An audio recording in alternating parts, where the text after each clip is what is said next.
Discuss how it makes you feel when you are the only one or one of the few people of your race, gender, religion, or your disability in a group such as in a classroom. Okay.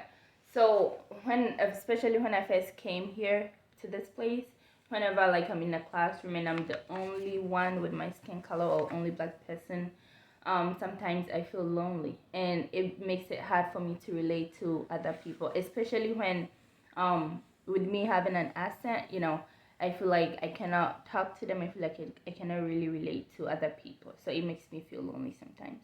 Yep. Yeah. What legal or ethical dilemma has happened within the last 2 years with the population you identify the most with that has made you ashamed or made you advocate or feel compassion for another population of people or an individual who was different from you? Okay. So one thing, I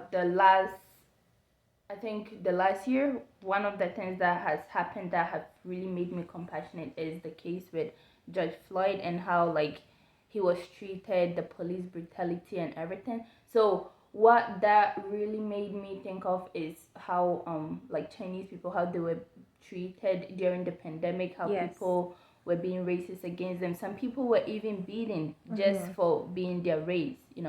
Sometimes I feel like we have to have compassion for other people. We have to be able to relate to other people. We don't just have to judge them because of their race or whatever. Even for some of the Chinese that were beaten, some of them they've never been to China before, but just because of their race they were beaten because some people think that they are the cause of the coronavirus. What about the legality of it? What needs to change in the legal system? I feel like there should be more like laws that should be put forth against crimes like that, police brutality, racial discrimination. Yes, and the police should be like, when things like this happen, they should be accountable for it. They should not just throw it under the rug or anything like that. People should be accountable for cases and things like this. Yep. Yes. Okay, next question. What stereotypes do you think people have about you because of your race? Well, some stereotypes that I feel like people have about me, I would say people might think maybe because of my accent or because of my skin color, maybe I'm stupid or something like that. But they do not know me before they pass judgment, right? Right. Yeah. Okay. What about your religion?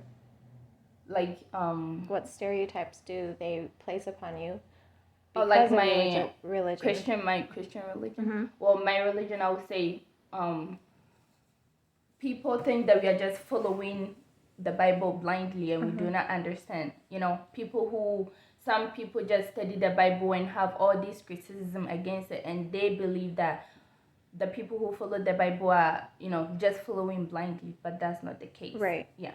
Okay. Because we have our own beliefs, and that's the reason why we follow the Bible.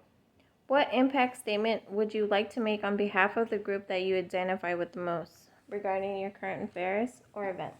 Okay.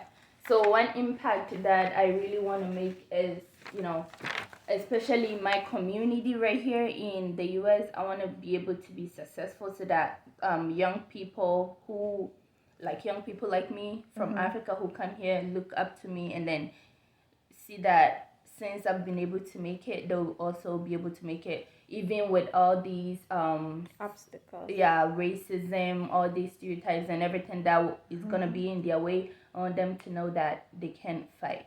They can be able to succeed in life. Okay. And I think that's it. All right. Thank you. Thank you so much for doing this. Yep. You're welcome.